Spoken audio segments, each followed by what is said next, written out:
So welcome to this session of the Times Higher Education MENA Summit on the topic of how liberal arts education can benefit MENA societies. I think we'll just jump right into talking a little bit about social impacts of education in the region. When we're talking about the liberal arts in the MENA region, we think about a whole range of institutions and programs that come to mind, and some older institutions like AUC and AUB, American University of Kuwait, for instance, in the Gulf, but also more recent collaborations with US institutions. In the broader Manasa region, we're thinking about newer colleges like Habib and Ashoka and CREA.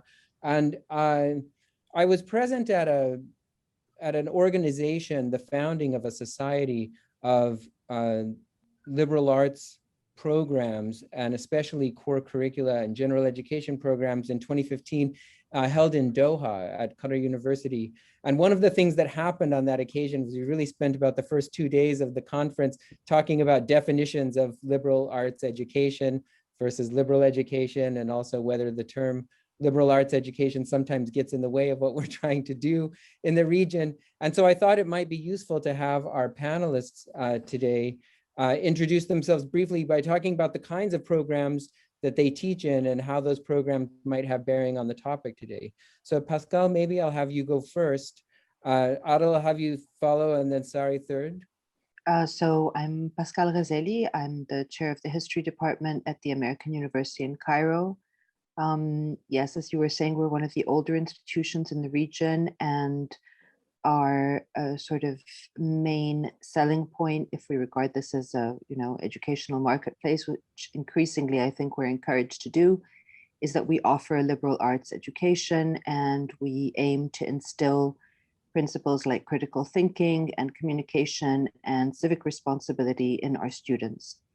I think a liberal arts education also entails, at least as AUC understands it, that we ensure that students have sort of a general foundation, of knowledge, that they've read some great works of literature, that they're familiar with the names of, important playwrights, that they know about principles of scientific thinking. These are things that are also part of liberal arts education. Now, how effective that educational system is and how well it fits in the society that AUC is a part of is a different question, and I'll address that, I guess, later. Yeah, terrific. One question we can come back to, certainly. Adel? Thank you. Brian. This is obviously a big question.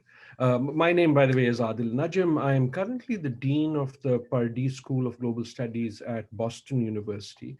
Before that, I was the Vice Chancellor of the Lahore University of Management Sciences in Pakistan, which is, I guess, why I'm here. And I think both of those names of institutions are interesting because on the first one, the Pardee School, where I now am, we call ourselves Global Studies because we kind of defy this idea of disciplines as outdated. It's a fairly recent idea. The region we are talking about has a long history and tradition of what you would now call liberal arts. I don't know what Ibn Khaldun was, and I don't know what Abu Ali Sina was, except these were really smart people who were critical thinkers and many others who did not take these silos very seriously. So in some ways, I think not just the region, but the world is moving away from the silo. And this idea of even disciplines is a fairly recent one. It's a fairly recent one, and I'm not sure it was the best idea in higher education ever. So my own sense is that technology as well as society is now taking us away. But coming back to the introduction part, so currently I'm at this place called Global Studies because what we argue, and we came out of and are housed within a College of Arts and Sciences, what you could call liberal arts, but is very much focused on thinking of ourselves as a professional school and arguing those are not contradictions. Students come to create better lives for themselves, create career paths from themselves. And I think sometimes in certain disciplines, we shy away from as if being quote unquote vocational is beneath us. right? So we have historians and we have anthropologists and we have economists and we have a lot of international affairs people, but we also have engineers, we also have lawyers. And the idea in that sense, I think, of a liberal arts education to me is that it has to be an essential component of creating successful young people rather than defining it as what it is not. Now, the other institution that I mentioned, and I'll end with that, was the Lahore University of Management Sciences. And I pick on that name because here was a place that started essentially as a business school, became Pakistan's leading university, very prestigious, high profile. And to become that had to shed in everything except the name, the idea that it was just a business school, and therefore teaches history and teaches economics and teaches anthropology and teaches psychology. And again, sort of stumble to this idea, even if you put this very defined discipline or profession in the name, to become a university, we have to turn it into that multidimensional, multidisciplinary, not just multi, but cross-disciplinary unit, because the way I think we have organized knowledge is no longer fit for purpose, including in that divide between liberal arts and not liberal arts, because those divides are just fading away once again in front of us, and they served a purpose for about a century. But that's sort of my take on this. Perfect, thank you. And there's a lot there that we can come back and unpack as well. Sari, would you like to add your thoughts and introduction? Yes. So let me start by saying that it seems to me that there are two components that we normally think about when we're thinking about education at the college or university level. One component has to do with, if you like, let me call it a moral upbringing, an ethical upbringing of a person, that helping them to become useful citizens or be involved in civic issues.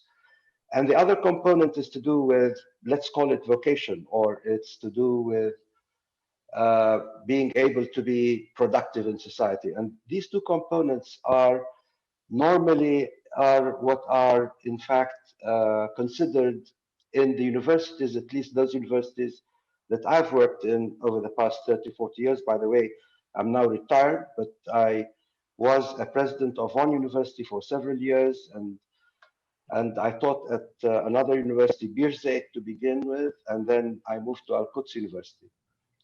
And what I want to say is also that when I first came to teach at Birzeit University, to tell you the truth, I had no idea what liberal education was and what university education should be like. And I just came back. I belong to perhaps a first generation of professors at Palestinian universities. And for us, it was a new experiment, really. And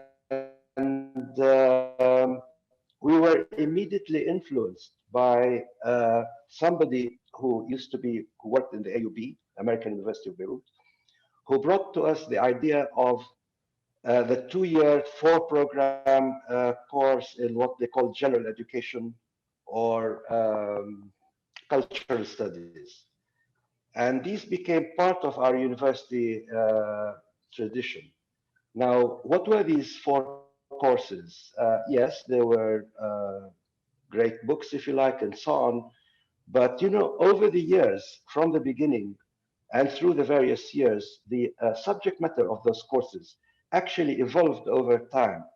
So maybe they began with looking at Homer and Gilgamesh and so on, and perhaps focusing only on Greek literature or even European literature, and trying to develop people's knowledge about and facility with the ideas that these literatures provided us with.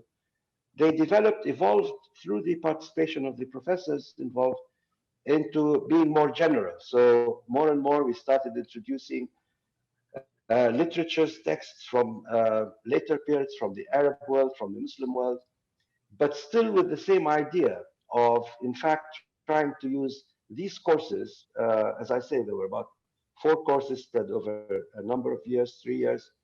We tried to use them in order to build this uh, more complete sense of a student and afterwards of what we hoped would become a positive a producer in society. Now, the same thing happened when I moved over to Al Quds University. We tried to do something similar. Al Quds began by focusing primarily on technology and science and so on, vocations.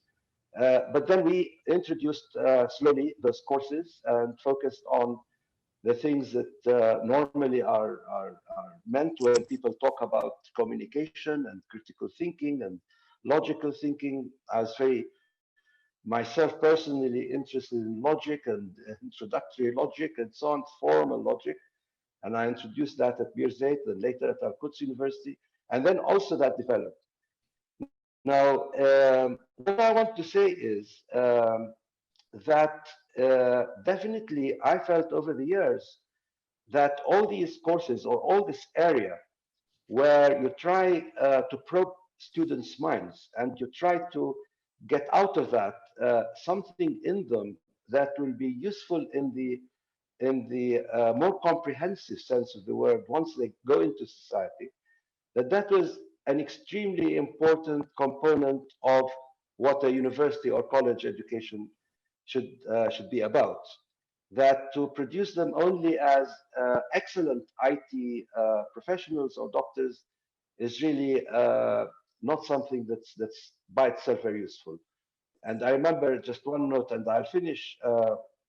In these ceremonies at the end of the year when we give out grades, I often, I give out a grade to someone. I often would halt as I was giving out the grade, thinking, should I extend my hand and shake it with the person that's actually receiving the degree? Am I really content inside of myself that this is a person I really legitimize as a useful person in society? And very often, I hold back. So it's not a very clear sort of business being in education in this part of the world. I suppose in terms of the technical speak in the industry, they are often wanting to know how we measure these outcomes, and maybe that's what you're getting at. In some ways, I mean, I'm joking, but when we're talking about program outcomes, there are some intangibles that we associate with liberal arts education that I think you're speaking to. I mean, it sounds to me, listening to the three of you, that we can agree on some basic planks, if you will, and the sort of priority on breadth, or either exposure to a breadth of topics, but we're also talking about cross-disciplinary inquiry or multidisciplinary inquiry, rather than simply a specialized, narrow inquiry that takes us directly toward a profession or a trade or vocation. But we're not ruling that out. We're not ruling out the idea of the vocational. It sounded to me when I was listening to you that we might be thinking about kind of vocation plus. I wonder if we can say a little bit more about the balance between the content. Does it matter what we teach in these programs, and what fields are represented in the breadth, or what kinds of disciplines make up these cross-disciplinary and multidisciplinary curricula, and then the mode of delivery? Like, how important is it simply just the way that we conduct our classrooms, the way that our programs are run, or that faculty interact with students? Is that something that you have thoughts on? Should I start? Sure, Pascal. Yeah, we'll come right back to you. Okay. I think that for me, the problem is if we're speaking about pedagogy or methodologies, or even about content, the problem is that we sometimes overlook the fact that the universities that we teach in, or the institutions that we teach in, are embedded in societies that in many ways negate and make redundant and sometimes even dangerous the very values that we're trying to instill in our students. So in order to be an institution that offers a liberal arts education, you also have to be an institution that defines the liberal arts education in very, very narrow terms. So it makes all of these principles and pedagogies that we're talking about into just some ingredients that you add to be able to say that you're a liberal arts institution. You can instill critical thinking, but not too much. You can encourage civic responsibility, and you can even teach classes such as we have at AUC in community-based learning. But at the end, because of security considerations, you're not going to be able to actually, teach them the way you would have liked to. And it might not be the same elsewhere in the region. But speaking, about the case of Egypt, and I'm sure several other countries in the region, we do to some degree live in police states. So the structure of the police state and the way that it operates is totally antithetical with the principles of the liberal arts education. And in addition, our students come out of institutions where, for example, free inquiry and critical thought are not encouraged. And the same could be said for some of the faculty and some of the administrators. So in other words, I guess what I'm trying to get at is that, of course, it's important to have the kind of, Socratic mode of inquiry or mode of teaching. It's very important to have a classroom that's democratic, where students can feel free to ask the questions that they want and talk about things that would otherwise, maybe be taboo in the wider society or even in their homes. It's important to have at their disposal books and reading materials that will, open their minds or encourage them to rebel against certain oppressive norms and principles. But when it comes to the actual teaching and the actual class discussions, there's no escaping the fact that, we are part of these societies. So I'm not in any way saying that it's redundant to have a liberal arts education, but if you're going to have a liberal arts education, then you should kind of be antagonistic to the idea that you're going to make it into kind of a box that you're going to check so that you can say that, this is what our institution offers, as if it were something on a menu. And it's an interesting question, but there's a kind of pragmatism that you're implying has to be part of the package that would, in some ways you're saying we're educating students to belong to actual societies or to exist within actual societies. And so then how do we strike the balance between what we think of as the freedom that, the very term liberal education seems to imply, and the kind of realism that we might also have to arm students with about the world into which they're going to emerge at the end of their studies, or even during their studies, right? I mean, so that's a great topic for us to come to. And I wonder if the others have comments that you'd like to add on that thought. Adil. If I can, Brian, just built on what both of my colleagues said, which I thought was great. I think, like Pascal, the reaction in my case is it's the balkanization, it's the tribalism that's come into our thinking about how we organize higher education, which has turned it into a bit of a caste system, right? Liberal arts here, natural sciences there, professional, vocational there. And that has been detrimental to all of them. No one really takes this seriously except the few people who teach it. I think it's their turf. Apart from that, the idea is not whether we have more people doing liberal arts or less people doing liberal arts. I think the power comes from, do all students get not this discipline or that discipline, but an idea of asking the critical questions? Have we as university administrators or professors created an environment where young people in that space learn not just how to question, but learn how to think? And in that learning, a critical part is of what we are calling liberal arts. Sari had this very good framework. Okay, there is vocational and there is ethical. But as soon as we turned it into a caste system and put a wall between the two, we created a problem for ourselves. You talked about another of those interesting words, outcome, which I think is another good idea gone bad. The only learning outcome, I think, is the health of a society.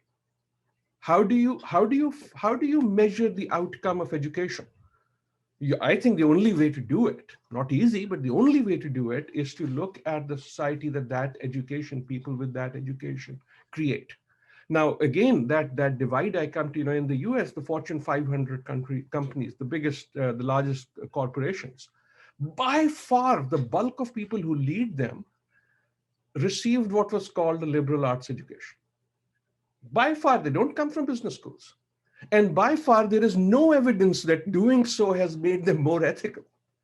I don't want a world where those who run companies think we just have to do profit and there is another group of people who think about ethical questions.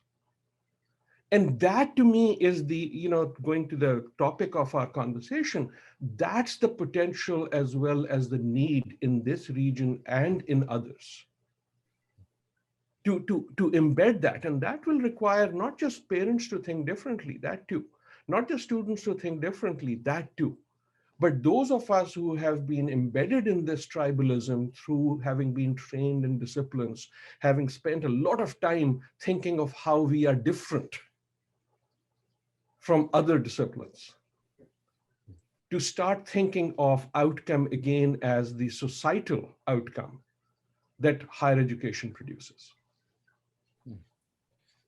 Well, yeah, I mean, Sorry, if go I may ahead. also, comment, I think that, both comments of Adel and Pascal are very important, actually. Um, and just to use the time properly, let me go back to Pascal first. We have to recognize that, yes, our universities or colleges are plunked right in the middle of a societal order which in a sense stands in antithesis to the purpose of education. Call it what you will, whether it's liberal arts or anything, but education. And there is a kind of constant conflict or tension between those two. And this involves not what only happens in the classroom. This involves the student with the entire background from which he comes or she comes. That's to say, their home, the street where they live, the mosques, the culture of the society in which they live. All of this, is sort of somehow condensed into a person that, is sitting out there in the classroom. And the job of an educator is somehow to try and work on this in order to produce someone at the end, to go back to what Adil was saying, who would in fact contribute to the better growth of society. And by better, I don't mean necessarily and only in economic or financial terms, but better also in terms of values, in terms of integration, in terms of aspirations or community aspirations and so on. And so to go back again to something that Pascal mentioned, what you have to contend with is partly the student, but also partly the content of the administration and faculty itself. And let me explain what I mean, because we often forget that most of the professors are actually people who begin their lives as students, they finish their PhDs, maybe they go abroad to get their PhDs and then come back. But there's a constant, there's a kind of circularity there, that the professor that comes and begins to teach is in a way still the student who came to the classroom in the first place. And they have not necessarily evolved in order to be themselves facilitators for the development of a liberal arts outlook on society. Now, that's what I want to say. Maybe I can comment more on it later, but in brief, I mean, in our case, for instance, we sometimes have people, students who have not moved more than 2 kilometers out of their home their entire lives, and they have done their schooling, their undergraduate, their graduate studies and now they're sitting in, teaching physics, chemistry, or history, and you often feel they have not really evolved.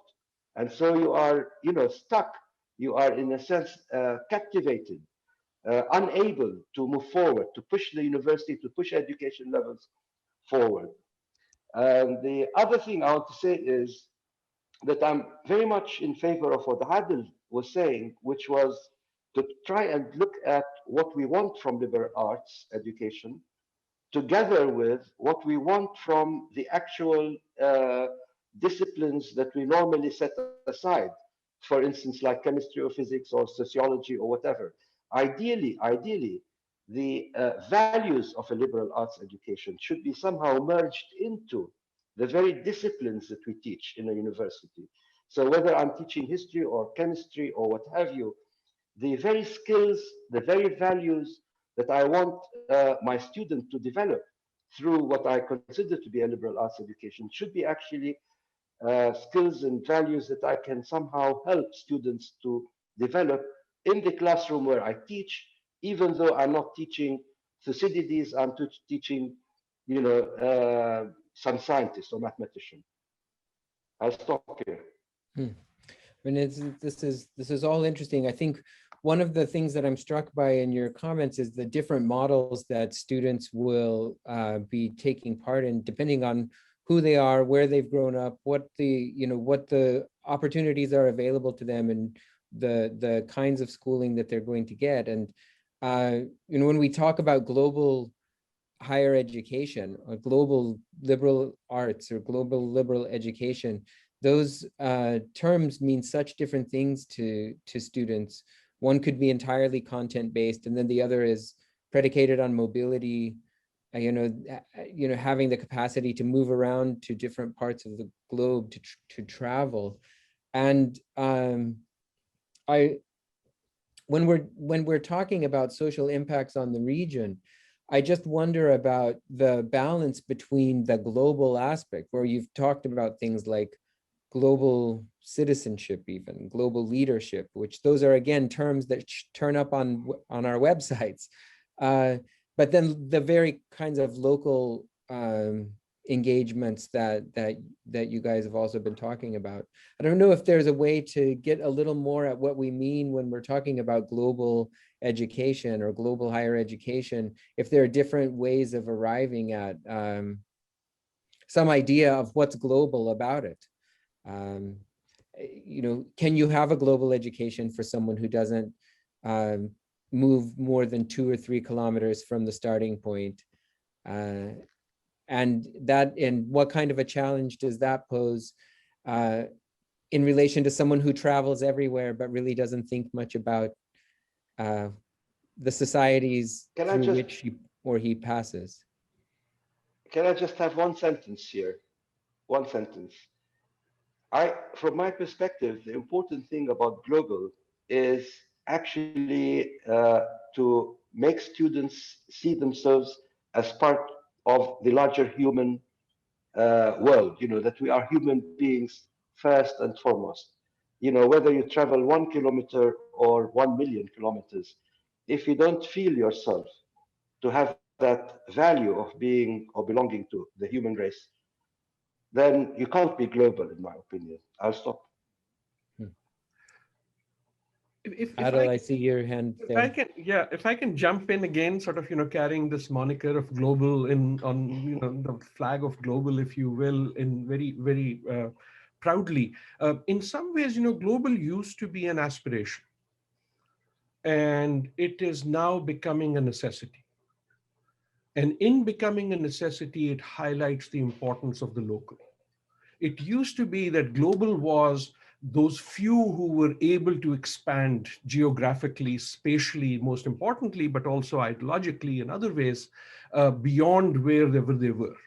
And just the fact that we are recording this over Zoom, sitting in multiple continents, that is a reality that our students actually live by far more than we do, right? That's another of those silos that has broken. And we have seen in this region, as well as other regions, the implication of that. That in some ways, the importance of the local has become to contextualize the global, although it used to be the exact opposite way. Right? You knew the local and then you tried to contextualize it within the global. And now the other way is also important, because the reality people live is a particular type of global, where some news about what happens to an obscure royal family in Britain becomes the big political conversation in locales all across the world, where there is bubbling politics right around you. And that is where the university, as a lens through which young people are going to decipher these realities, becomes important. Right? So it's no longer that linear sort of geography moving from the very local to the very global, but global is a mix. And by global, I mean not just geography. Global, I mean ideas. Global, I mean what people eat. I mean what people wear on a campus. What values they mimic in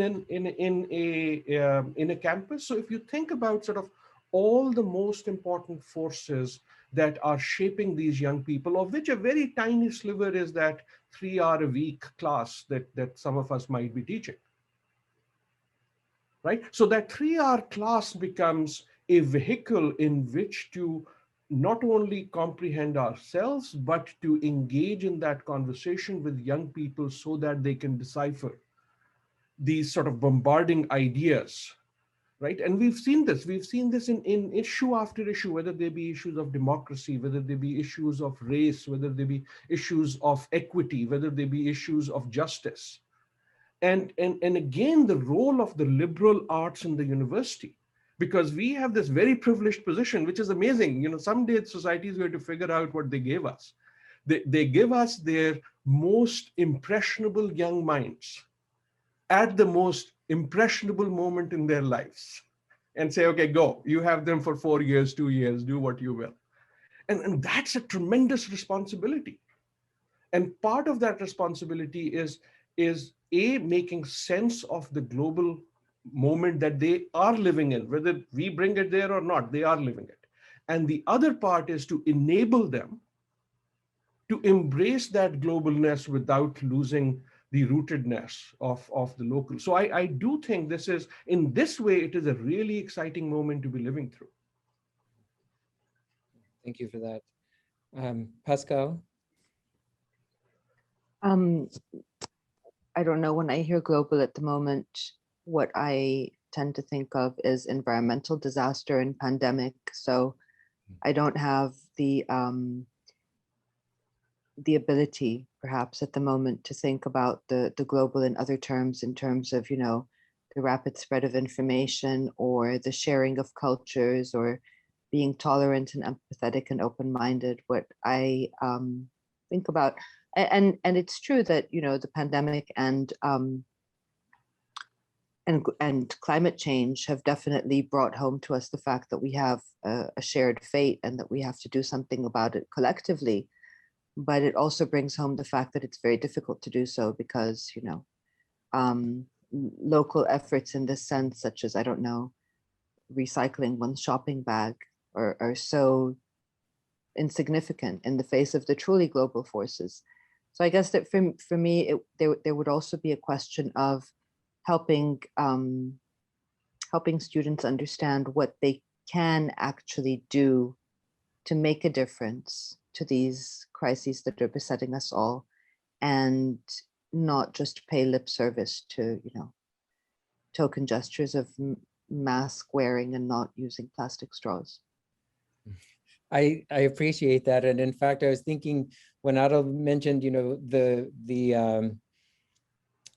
fact that we're all convening on Zoom for this conference. Of course, we're convening on Zoom for the conference, not just because technology enables us to, but because we're immobilized at the moment. Or ordinarily, this conference would happen in person.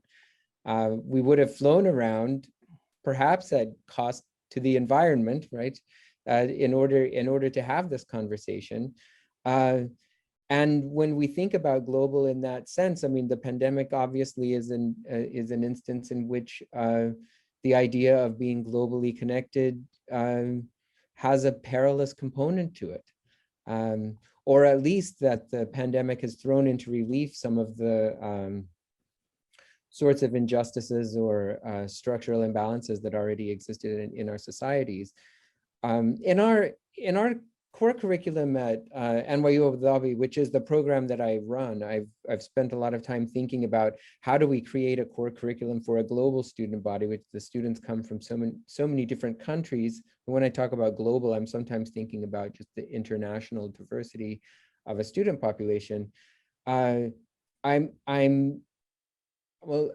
thinking about how do we create perspectives that allow students to see themselves not just in a dynamic between the local and the global, but also to really understand themselves within these global systems that Pascal is kind of making us aware of.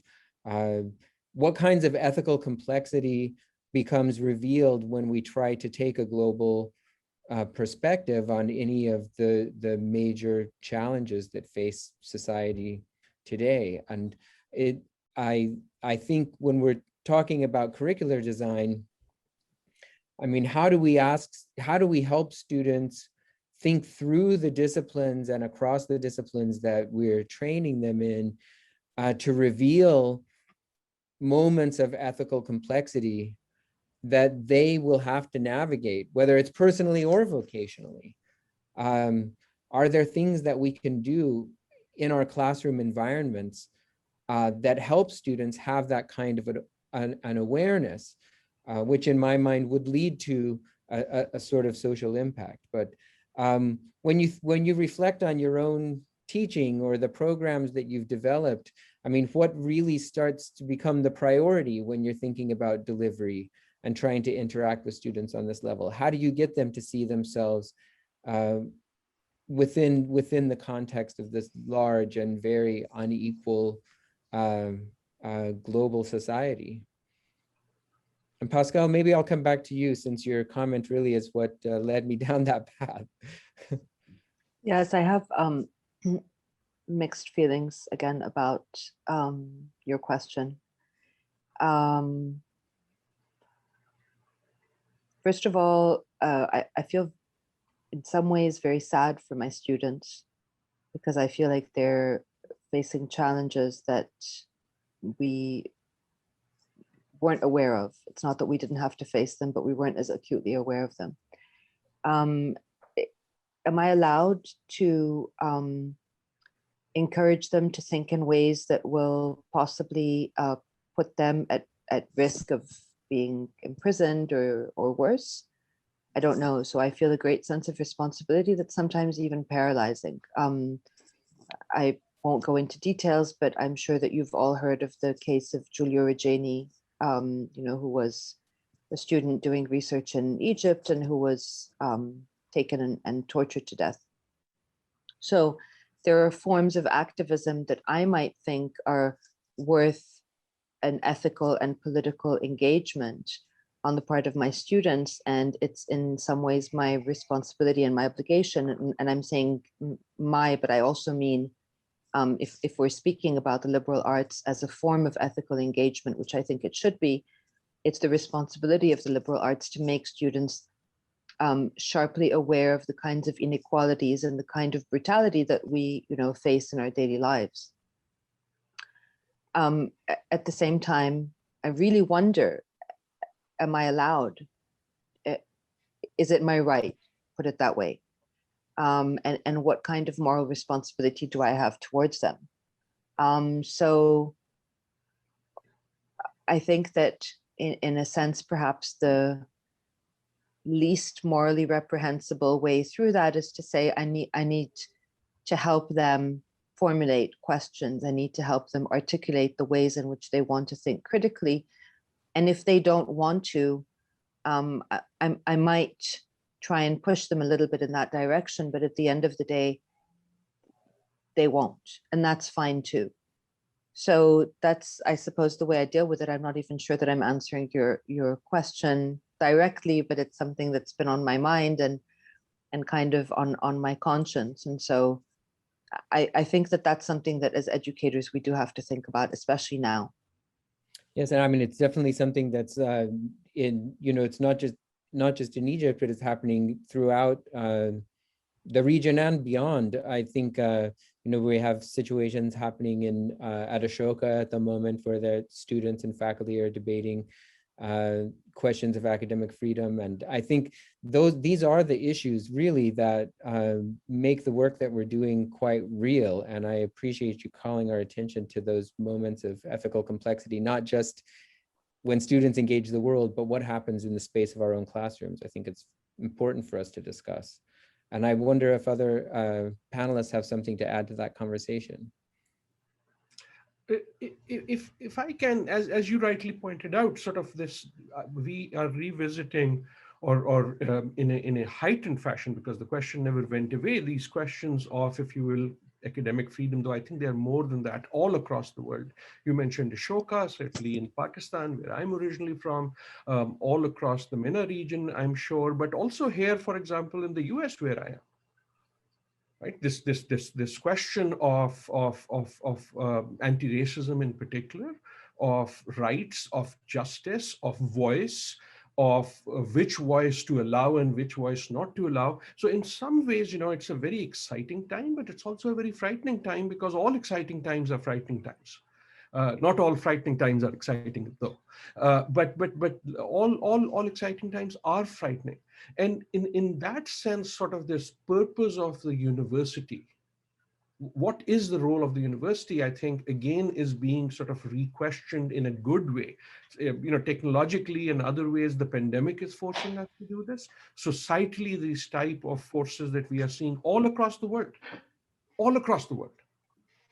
are forcing us to do it. So what is the purpose of this? And I think there it is both the question of responsibility in this moment of turbulence, if you will, in this moment of change, but also I think, and this is much more difficult, of keeping an eye on what are we contributing to producing the future that is not the present.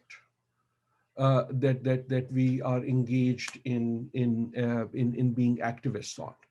Right, and that's the most important responsibility. Not whether it's most important or not, but that is an important responsibility, and that's not easy. And that's where I think the role of liberal arts, not as a balkanized side activity, right? I mean, if just to pick on your question, so who do you want to run Facebook or Twitter? Or any communication company? What are the skills required? Are the skills required coding? Or are the skills required figuring out in split seconds the ethical decision of what to do with hate speech? And in the current model, you and I have created a world where one set of people do this and another set of people do that. And the best that a Twitter or a Google or a Facebook or anyone else can do is, we will hire a few people who took a few classes on ethics or on morality and so on and so forth. And we are finding the limits of that. That sort of balkanizing, that sort of sidelining has been created by us. I mean, let us be utterly honest. The ones who had a stake in creating these little fiefdoms called departments and disciplines were us. I have often wondered, what if universities had departments of justice rather than departments of law? How would that have changed things? I think it would have changed things.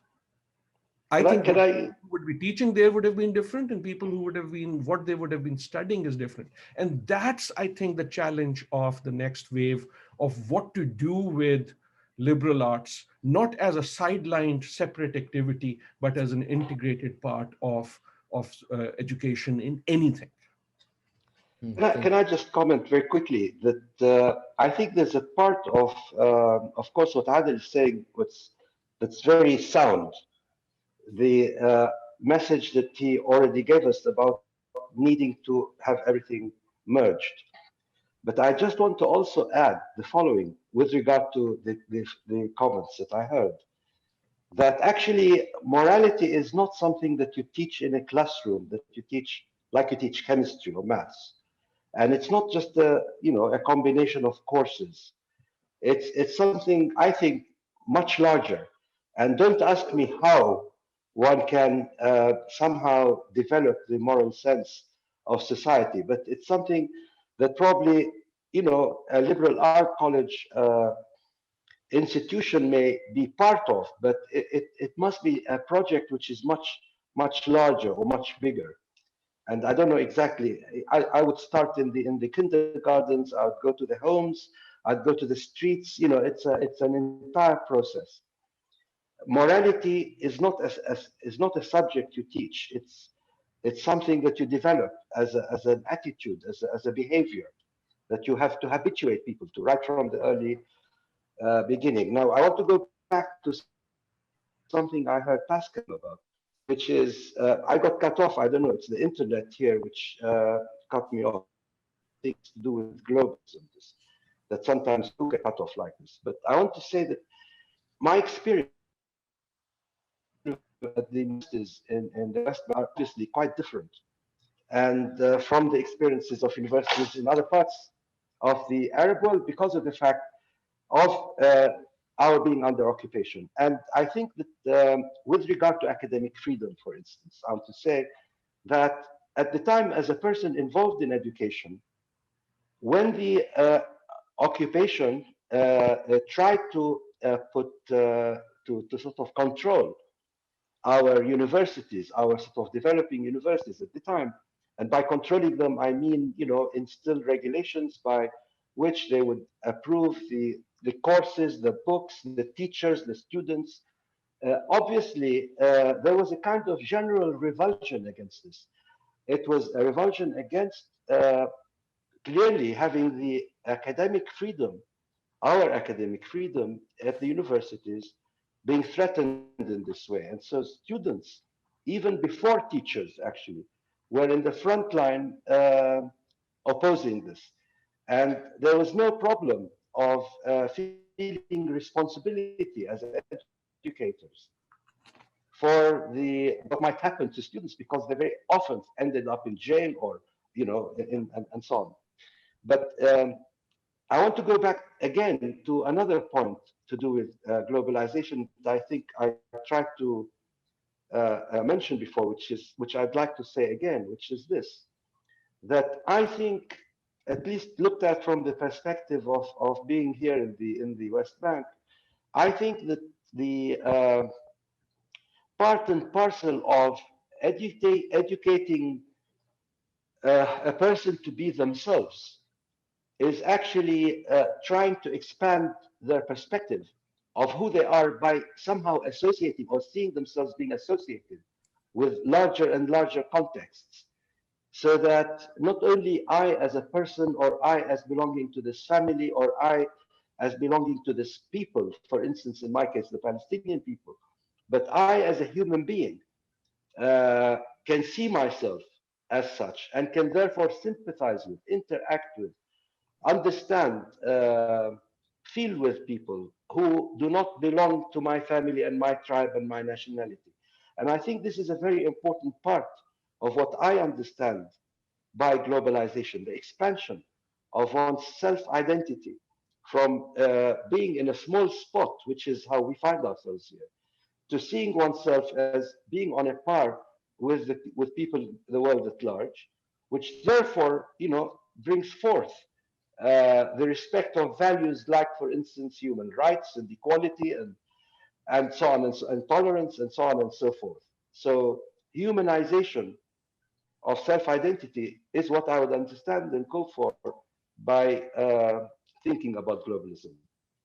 In addition to the who runs Twitter and Facebook, of course, I'd go with that. I know we're coming on about the last 5 or 6 minutes of our conversation.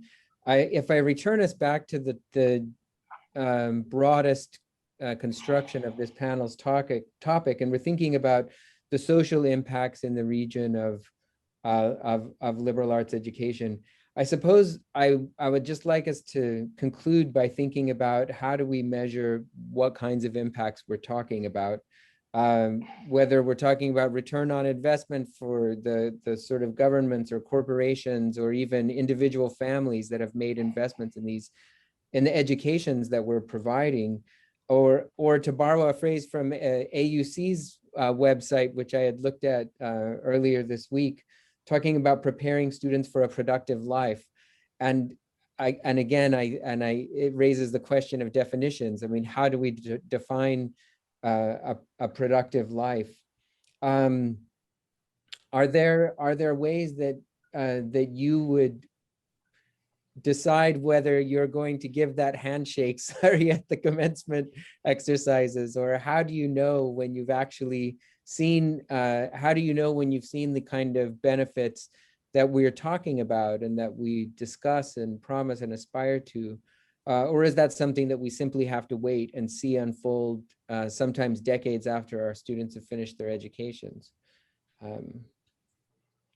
I hope I didn't answer my own question too much. A little bit. I think in our case, you know, I can't speak for other places, but I think in our case, we need a long time. And maybe not only in my case or our case, maybe also in other places. I think we need a long time. And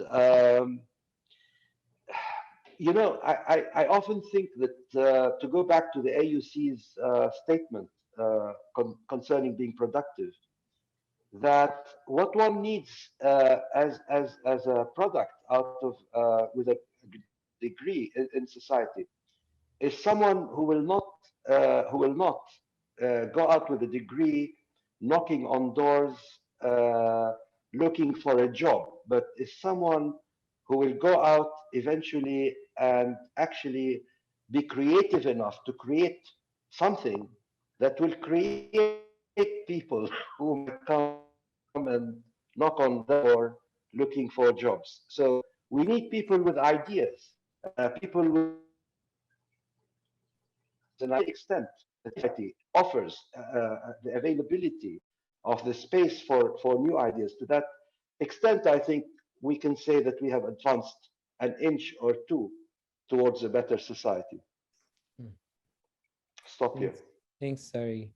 We will proceed out in the reverse order that we started, and Adel, you'll go next, and we finish with Pascal. Does that sound okay to the two of you? Certainly. So let me bring a point I've been wanting to, which is actually related to what you're saying, and that again is in this introspection moment of, I don't think we should be afraid of ROI. I think we sort of poo-poo because we think sort of jobs is below us in the liberal arts. Somehow we are at a higher plane, and in that we have ceded that space. It is legitimate for parents to be concerned about that. It is legitimate for students to be concerned about it. And it is empirically correct that people with liberal arts will do very well also. Not everyone will, but nor will everyone in engineering or anything else. I mean, that just happens to be an empirical fact. In some ways, I think there is an elitist arrogance that has crept us into those of us who talk about liberal arts or liberal education. And that is because universities used to be, at least the model is not American as much as it is British. Its purpose was to produce a ruling class who could think about big and broad ideas as they strolled in the gardens. And as education has become democratized, there is a legitimate reason why parents, why students want to see education as contributing to their prosperity. And I think that there is an elitist arrogance on behalf of at least some of us to sort of think as if that is below us. I don't think the future of the prosperity future of our students should not be our concern. But that does not mean putting that wall and saying, therefore, the ethical, the questioning, the critical thinking is not part of that ROI. So I think, again, we need to find some ways to embrace this idea that every dimension of our students' future is of value to us.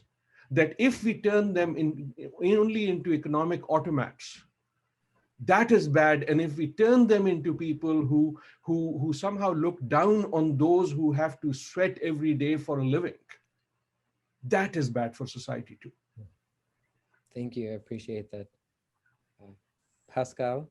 So if I understand your question correctly, it's how can we measure the success of the liberal arts endeavor? Is that Yeah, correct? so when we're talking in terms of social benefits, how is that actually something that we measure? Yeah, I think at the moment, some of us at least, or some of the institutions that we are employed by, try to measure it using things like KPIs or, you know, how many students are employed within a year of graduation. And I don't subscribe to that way of doing things. In terms of the social benefit, I mean, on an individual level, I'm sure that we all have students who have done amazing things and that we're all very proud of. And we like to think that their liberal arts education had something to do with the fact that they're, you know, engaged in at bringing about some form of social justice, or I don't know, they're teaching or they're social workers, etc. In terms of society, I think that I would consider that the liberal arts endeavor had succeeded when we start to see like more social justice and more equality, perhaps more political dynamism that's not, you know, necessarily following the model that we now have before us. But then again, I don't know to what extent we could, you know, sit back in satisfaction and say, oh, it's because of the liberal arts education that people received. So. Terrific. So I'm reminded, and maybe I'll use this as an anecdote to conclude. I'm reminded of a conversation, well, I suppose two conversations I had, one with the parents of an entering first-year student, and one with the parents of a graduating senior. The first-year student's parents were very optimistic, of course, nervous to be letting the student off to start her college experience, but really wanted to know what all parents want to know when they're at orientation, which is who will take care of me when I'm old. And so the mother said, you know, I want my daughter to graduate in 3 years. Is that possible? And we said, well, we actually, you know, she has a scholarship and would like her to make sure that she has the full liberal arts curriculum. That's why we packed these extra courses into the 4-year model. And so we said, and it's not coming in this case, the student had a scholarship, and said it's not coming out of her pocket. And the mother said, but it is a year of income being lost. And that's when I made, that's sort of the light bulb moment for me that Adil was talking about the need not to poo-poo the economic realities of students as they head into the world, and their families who depend on them. The other anecdote was a graduating senior whose father had worked for the United Nations on the Sustainable Development Goals, and was talking very casually about the failure of those SDGs, and in a way that was disheartening to me, because as an educator, I try to encourage students to think about those goals and to focus their education on them and think about how they might help bring them into being. And his point was that the SDGs had failed because societies internationally had failed to come together around the final goal, which is cooperation in the service of the rest of these goals. And so I suppose as an educator, my aspiration then is to figure out how to, at least in the space of a classroom, learn to cooperate with my students and to allow them to cooperate with each other and to negotiate the differences in the ways that they have learned to the point of arrival and where they go after my classroom in some way that may culminate in better understanding interpersonally and across cultures and nations in the future. Thank you very much. I've enjoyed so much listening to you. I'm sure we could go on for a long time, but I think with all good sessions, they need to come to an end. But thank you very much for joining us, and we look forward to listening to sessions in the rest of the conference.